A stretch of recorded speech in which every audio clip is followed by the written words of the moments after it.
प्यारे बच्चों, आज हम लोग कक्षा 12 का रसायन विज्ञान का अध्ययन करेंगे। जैसा कि मैं रसायन विज्ञान में पाठ 1 से पाठ 7 तक मैं आपका नोट एकदम तैयार करा दिया। अब सोचा है कि ऐसे मान लो केवल अध्याय बढ़ते रहने से काम चलने वाला नहीं है, बल्कि उन अध्यायों को हमें याद भी करना है। चूँकि किसी भी विषय में हमें तेज बनना है, तो तेज बनना है तो याद करने की प्रवृत्ति आपकी बहुत ज़्यादा होनी चाहिए। जितना उस चीज़ को आप याद करते हैं, दिमाग में बैठाते हैं, वह विषय आपका उतना ही आसान होता चला जाता है। तो करेंगे क्या, आज से हम लोग कम से कम ये जून महीना में रसायन विज्ञान को हम लोग दोहरा लें। तो रसायन विज्ञान में पहले पाठ का नाम है ठोस अवस्था। और ठोसों में जितनी सारी चीज़ें होती हैं, ये कक्षा 12 में या पहले पाठ में हमें पढ़ लेना है। और पढ़ लेना है तो ठोस का जितना गुणधर्म होता है, ठोस में जो भी क्रियाएं होती हैं, सारी घटनाओं का यहाँ इस पाठ में अवलोकन करना। चूँकि एनसीईआरटी बोर्ड के तहत यह एकक अध्याय माना गया है, तो एकक अध्याय होने के नाते अब जब इसको हम अध्ययन करते हैं तो सबसे पहले ठोस का परिभाषा। देखो बच्चों, हम यहाँ ब्लैक बोर्ड पर सारा हिंदी लिखेंगे। आप चाहेंगे तो वीडियो को पॉज करते हुए सारा नोट आप तैयार कर सकते हैं। तो ठोस अवस्था का परिभाषा देंगे, द्रव्य की वह अवस्था,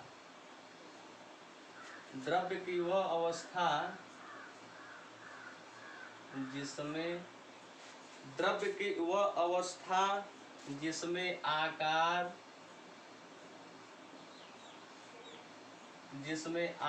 व आयतन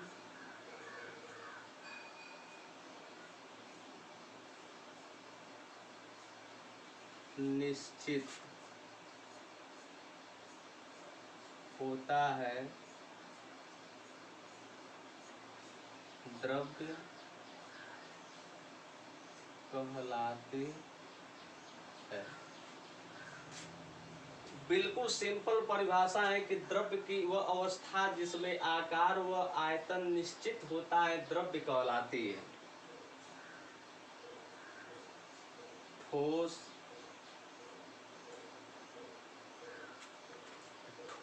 अवस्था के गुण। तो ठोस अवस्था के गुण में नंबर 1 में हम लिख सकते हैं कि ठोस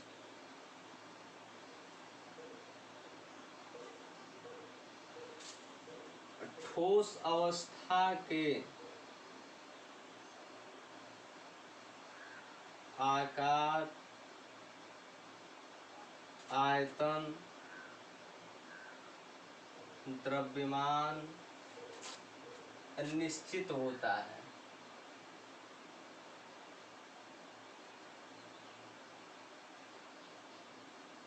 पहले नंबर में हम लिख सकते हैं कि ठोस अवस्था के आकार, आयतन, द्रव्यमान निश्चित होते हैं।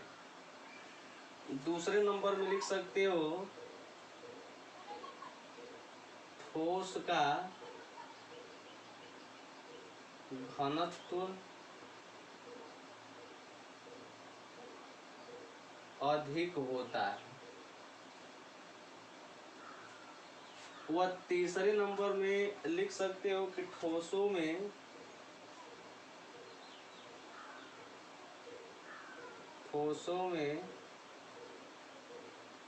अंतरा आणविक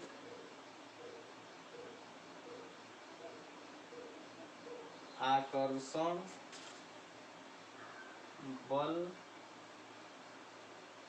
प्रबल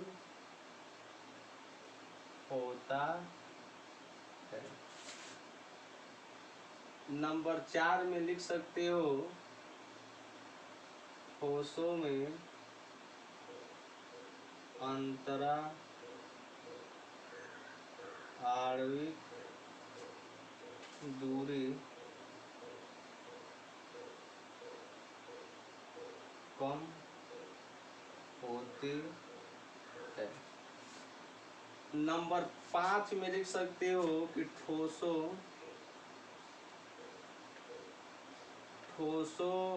में परमाणुओं के बीच की दूरी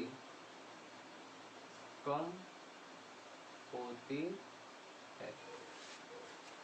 यहाँ थोड़ा ध्यान दें कि द्रव्य माने होता है पदार्थ, यानी द्रव्य की वह अवस्था जिसमें आकार, जैसे मान लो जब किसी वस्तु को तुम देखते हो कि वह छोटा है या बड़ा है तो वह उसके आकार से मतलब है।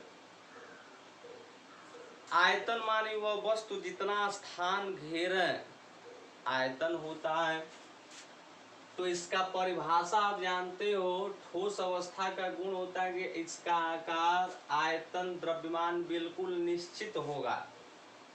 घनत्व जो होता है द्रव व गैस से इसका घनत्व भी अधिक होता है। इसीलिए कोई ईंट हम लें और उस ईंट को जैसे हम पानी में डालते हैं तुरंत वह ईंट उस पानी के नीचे चला जाता है, अर्थात उसका घनत्व क्या है, पानी से अधिक है। इसीलिए वह उसके नीचे चला जाता है, निचली सतह पर। तो ठोसों में अंतराण्विक माने होता है कि अणुओं के बीच, उनके अणुओं के बीच जो दूरी होता है, दो अणुओं के बीच जो दूरी होता है उसे अंतरा आणविक दूरी कहते हैं। चूंकि ठोसों में जो अणु होते हैं बिल्कुल नजदीक होते हैं, पास पास होते हैं, इसलिए उसमें एक आकर्षण बल बहुत ही प्रबल होता है।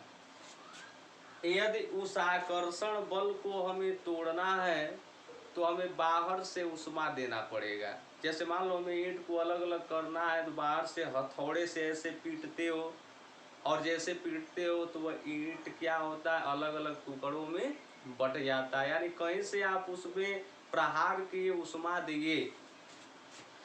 ठोसों में अंतरा आणविक दूरी भी बहुत अर्थात पास पास होते हैं, और ठोस के जो परमाणु होते हैं वह बिल्कुल कम दूरी पर होते हैं। तो यह रहा हम लोगों का ठोस का परिभाषा। और ठोस के परिभाषा के बाद ठोस अवस्था के गुणधर्म को भी हम लोग अच्छी तरीके से सीख लिए। अब हम लोग आगे पढ़ेंगे कि ठोस के प्रकार, कि ठोस कितने प्रकार के होते हैं। तो अगले नंबर में हम लोग पढ़ेंगे ठोस के प्रकार। तो ठोस दो प्रकार के होते हैं। पहले नंबर में क्रिस्टलीय ठोस, ठीक, और दूसरे नंबर में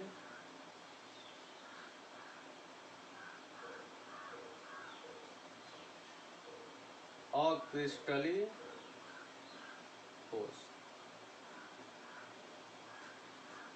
क्रिस्टलीय ठोस का यदि आप परिभाषा दोगे तो कहोगे वे ठोस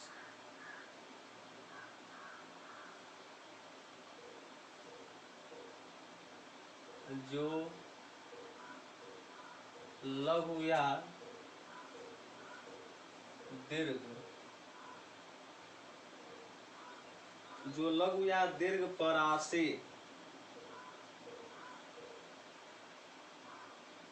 व्यवस्था, वे ठोस जिसमें वे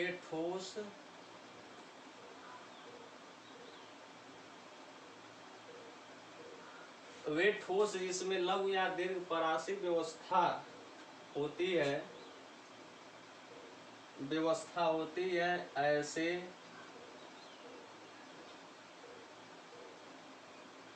ठोस को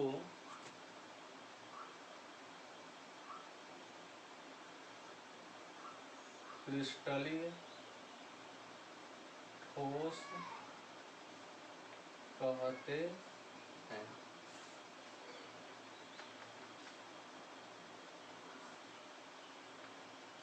एग्जाम्पल में लिख सकते हो ग्रेफाइट तथा डायमंड, और लिख सकते हो कि वर्फ कामा NaCl आदि। इसमें लिखोगे वे ठोस जिसमें केवल लघु परासी व्यवस्था होती है, ऐसे ठोस को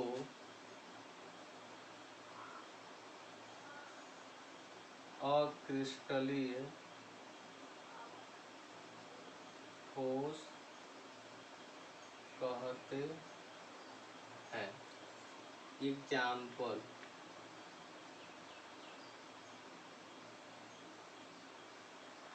जैसे रबड़,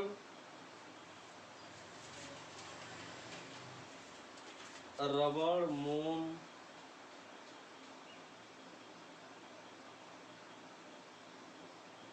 प्लास्टिक आदि। बिल्कुल सिंपल परिभाषा आपका है, समझें। जैसे मान लो यह है दीर्घ परासी व्यवस्था, चूंकि जो क्रिस्टलीय ठोस होता है उसमें जो कणों का पैटर्न होता है एक निश्चित होता है, निश्चित पैटर्न से जुड़े रहता है। तो एक अणु आएगा परमाणु आएगा, अणु आएगा परमाणु आएगा। ऐसे यदि कोई अणु है तो उसके चारों तरफ परमाणु व्यवस्थित रहते हैं, यदि कहीं परमाणु है तो उसके चारों तरफ अणु व्यवस्थित रहते हैं। इसलिए वह दीर्घ परासी व्यवस्थाएं होती हैं, कभी वह समाप्त नहीं होती हैं। जैसे मान लो यह ग्रेफाइट है, डायमंड है, वर्फ ले लें, NaCl ले लें, ये सब किसके अंतर्गत आते हैं? क्रिस्टलीय ठोस में। और क्रिस्टलीय ठोस का परिभाषा लिखे रबड़, मोम, प्लास्टिक। तुम क्या करो कि प्लास्टिक को तुम जलाना शुरू करो तो कम टेम्परेचर पे ही जलना शुरू होता है, और जैसे अधिक टेम्परेचर आता है तो पूरी तरह से वो क्या होता है, पिघल जाता है। यानी उसमें जो व्यवस्थाएं होती हैं वह लघु व्यवस्थाएं होती हैं। तो इस तरीके से हम लोग पढ़ लिए कि यह क्रिस्टलीय ठोस का परिभाषा, वो अक्रिस्टलीय ठोस का परिभाषा। अब हम लोग अगले नंबर में पढ़ेंगे कि क्रिस्टलीय ठोस व अक्रिस्टलीय ठोस में अंतर। परीक्षा में हो सकता है कि 1 नंबर या 2 नंबर में आ भी जाए, तो आप लोग ऐसे कर लेंगे, यहाँ लिखेंगे क्रिस्टलीय ठोस,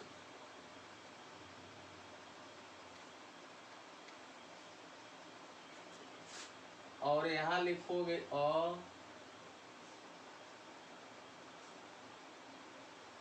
अक्रिस्टलीय ठोस। तो क्रिस्टलीय ठोस में पहले नंबर में लिख सकते हैं कि इसमें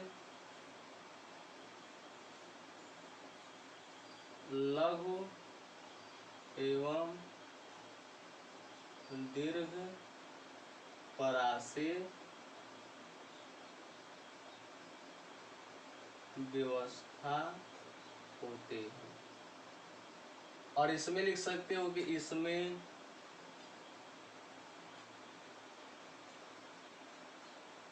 केवल लघु परासी व्यवस्था होती है।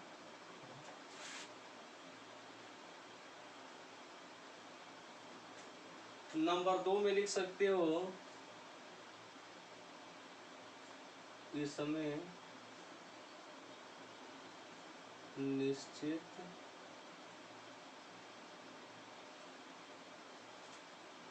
ज्यामिति होती है। और इसमें लिख सकते हैं कि इसमें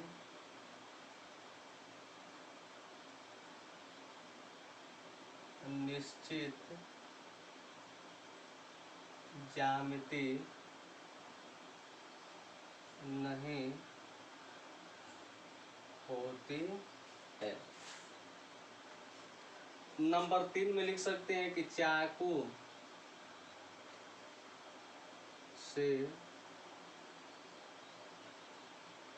चाकू से काटने पर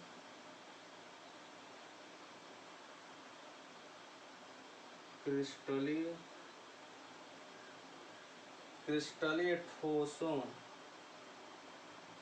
का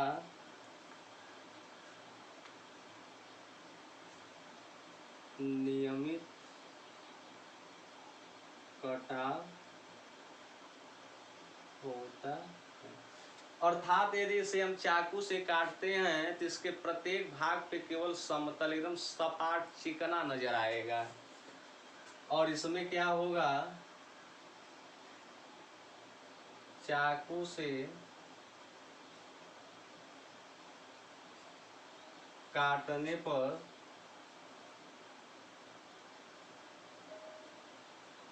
अक्रिस्टलीय ठोसों का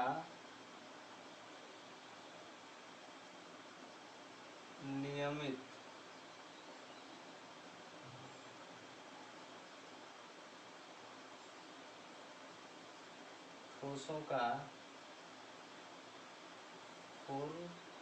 खुरदुरा सतह प्राप्त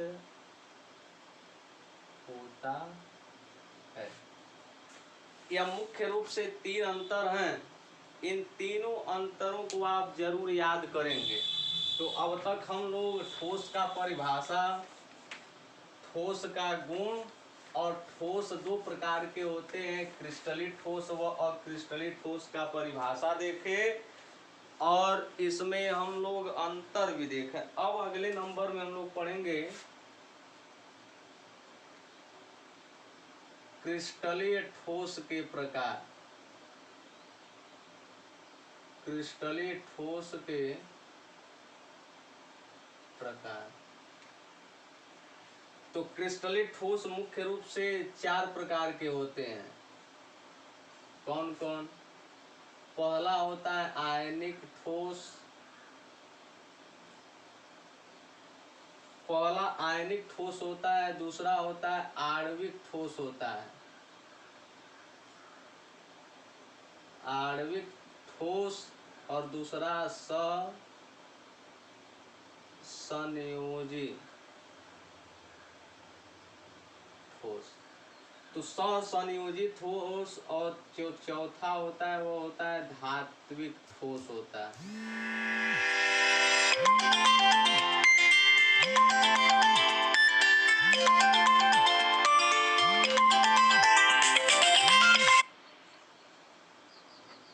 तो इस तरीके से क्रिस्टलीय ठोस हमारा कितने प्रकार का होता है? 4 प्रकार का। पहले नंबर में आयनिक ठोस होता है और दूसरे नंबर में आणविक ठोस होता है और तीसरे नंबर में संयोजी ठोस होता है और चौथे नंबर में धात्विक ठोस होता है। आइए हम लोग जाने आयनिक ठोस के बारे में। तो आयनिक ठोस का परिभाषा यदि हम देना चाहें तो सिंपल है कि आयनिक माने वे ठोस जो आयनों से मिलके बने होते हैं उसे आयनिक ठोस कहते हैं। सीधा जैसे वैसे आप लिख दें, वे ठोस जो आयनों से मिलकर बने होते हैं उसे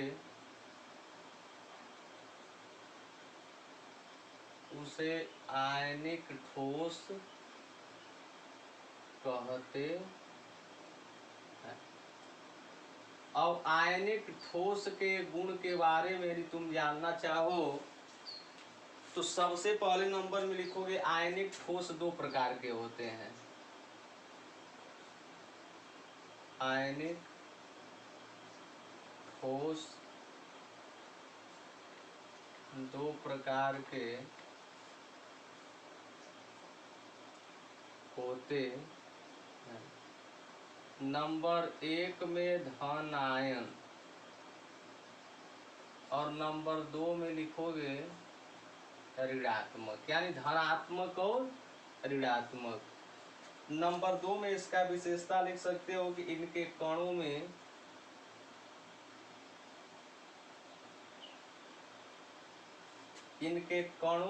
स्थिर इनके कणों में स्थिर वैद्युत आकर्षण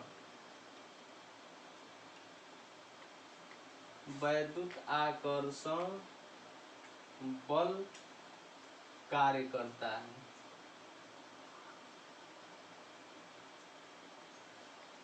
जब आयन है, एक धन आयन व एक ऋण आयन, तो वैद्युत आकर्षण बल काम करेगा। नंबर 3 में लिख सकते हो कि इनका गलनांक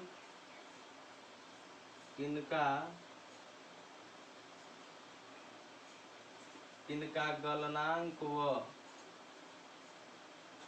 क्वथनांक, क्वथनांक का मतलब जमना, क्वथनांक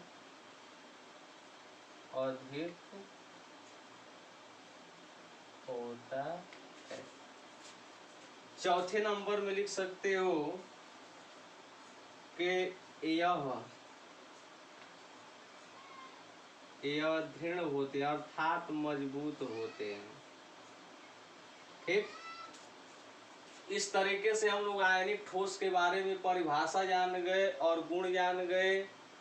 और जानने के बाद थोड़ा विशेष चीज है, यह जो ठोस अवस्था में, यदि मान लो आयनिक ठोस यदि ठोस अवस्था में रहेगा तो ठोस अवस्था में यह कुचालक रूप में रहता है। अर्थात जब ठोस अवस्था रहेगा तो इसमें हम करंट नहीं प्रवाहित कर सकते हैं।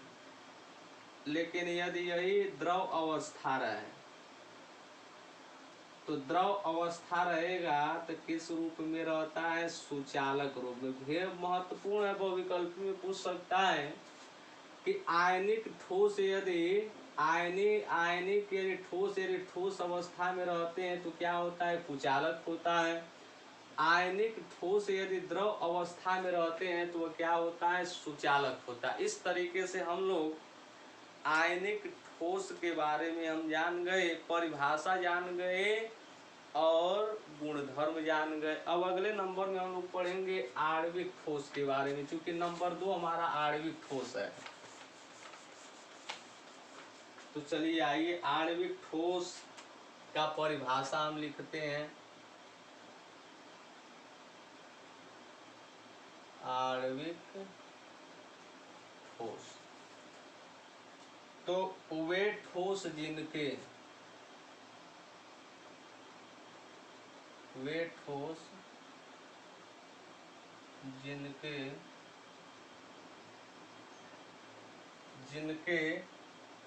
अणु के मध्य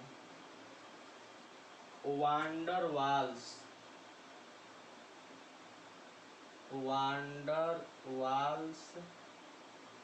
बल उपस्थित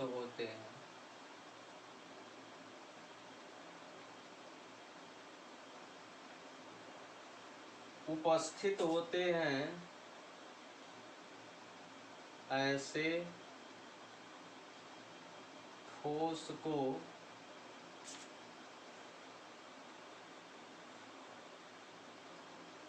आणविक ठोस कहते। परिभाषा ध्यान से देख लें।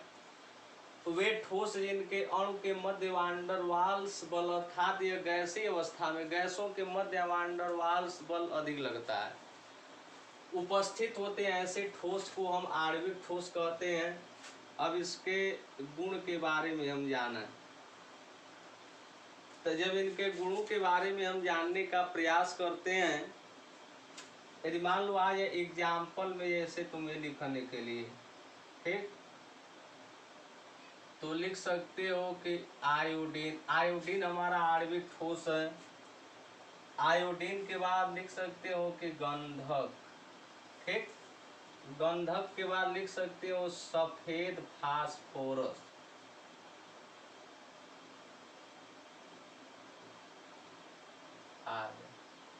पार्ट 7 में हमने आपको फास्फोरस के विषय में बताया था। तो फास्फोरस कई रंग के होते हैं, लेकिन आपके सिलेबस में जो सफ़ेद फास्फोरस और लाल फास्फोरस के विषय में अध्ययन करना था, तो नोट जो तुम बनाए हो सफ़ेद फास्फोरस के विषय में हम तमाम चीज़ लिखवाए थे। अब गुण के विषय में लिखो,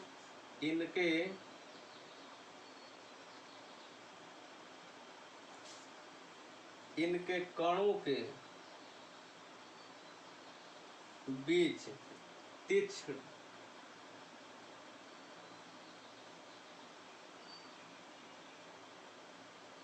आकर्षण बल होते हैं। नंबर 2 में तुम लिख सकते हो इनके मध्य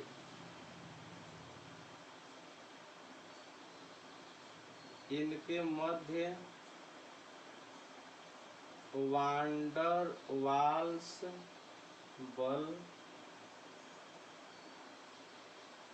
उपस्थित होता है। नंबर 3 में लिख सकते हो कि यह वैद्युत का कुचालक है।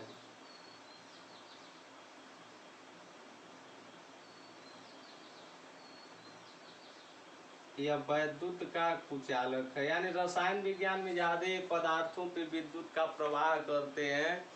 यदि उसमें विद्युत बहने लगती है तो वह सुचालक होगा, विद्युत नहीं बहेगी तो वह क्या होगा, कुचालक। अब अगले नंबर में हम लोग पढ़ेंगे आणविक ठोस के विषय में जान गए।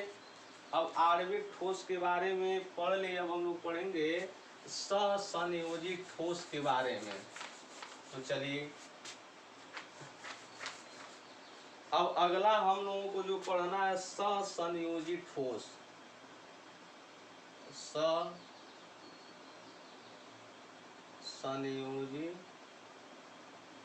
ठोस, इसका परिभाषा देखो, वह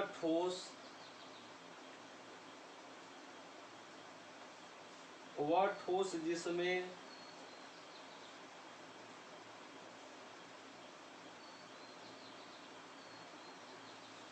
जिसमें समान या विभिन्न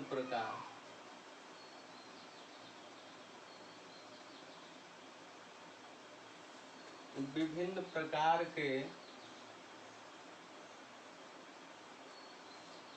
अणु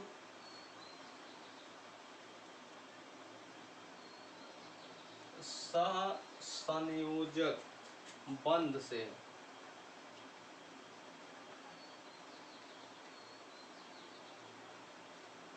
जुड़े होते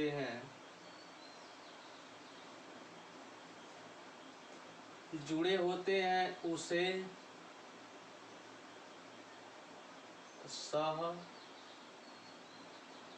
सहसंयोजी ठोस कहते हैं। सहसंयोजी बंध में एकल bond, double bond, triple bond, यानी यदि कोई हमारा पदार्थ है, उस पदार्थ के मध्य में यदि सिंगल बांड, डबल बांड व ट्रिपल बांड यदि उपस्थित होता है तो वह सहसंयोजी पदार्थ हमारा होगा, ठोस होगा।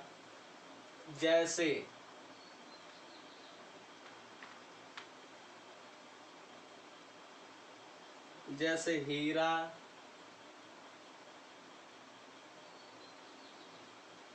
ग्रेफाइट, एल्यूमिनियम, ठीक, नाइट्राइट। अब यदि इनके गुण के बारे में तुम पढ़ना चाहोगे तो लिखोगे यह दृढ़ होते हैं, अर्थात कठोर होते हैं।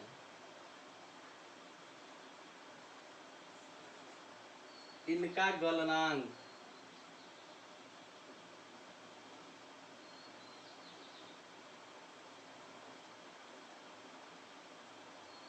उच्च होता है। अर्थात जब ये कठोर होते हैं तो कठोरता को तोड़ने के लिए अधिक मात्रा में हमें ऊष्मा की जरूरत पड़ती है, और जब अधिक मात्रा में ऊष्मा दोगे तो इसका गलनांक क्या होगा, उच्च होगा। नंबर 3 में यह वैद्युत का कुचालक होता है। इस तरीके से हम लोग सहसंयोजी बंध के विषय में पढ़ लिए, सहसंयोजी बंध के गुणों के विषय में पढ़ लिए। अब अगले नंबर में हम लोग पढ़ेंगे धात्विक ठोस के बारे में। तो धात्विक ठोस का परिभाषा बहुत आसान है।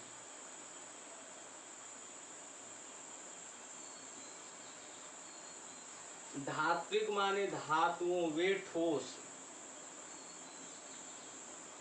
लिख दे रहा है, वे ठोस जो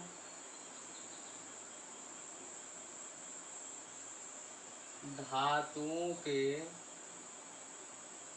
गुण को,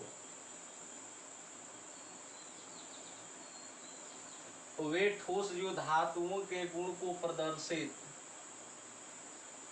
करता है उसे धात्विक ठोस कहते हैं।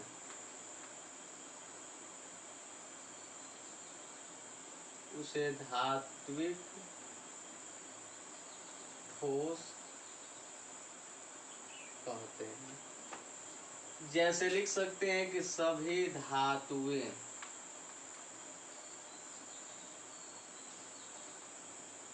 सभी धातु, चलिए गुण में नंबर 1 में लिख सकते हो इनके मध्य, इनके मध्य आकर्षण बल को धात्विक बंध कहते हैं। नंबर 2 में लिख सकते हो इनका गलनांक बहुत अधिक होता है। इनका गलनांक बहुत अधिक होता है। नंबर 3 में लिख सकते हो इसमें धात्विक चमक पाई जाती है। इनमें धात्विक चमक पाई जाती है। इस तरीके से हम लोग क्रिस्टलीय ठोस का जो 4 प्रकार होता है उन चारों प्रकारों का हम लोग वर्णन देख लिए। अब अगले वीडियो में हम लोग क्रिस्टल जालक के विषय में पढ़ेंगे कि क्रिस्टल जालक क्या होते हैं। तब तक आप लोग इतना पुनरावृत्ति आप करें, इसे दोहराएं। धन्यवाद।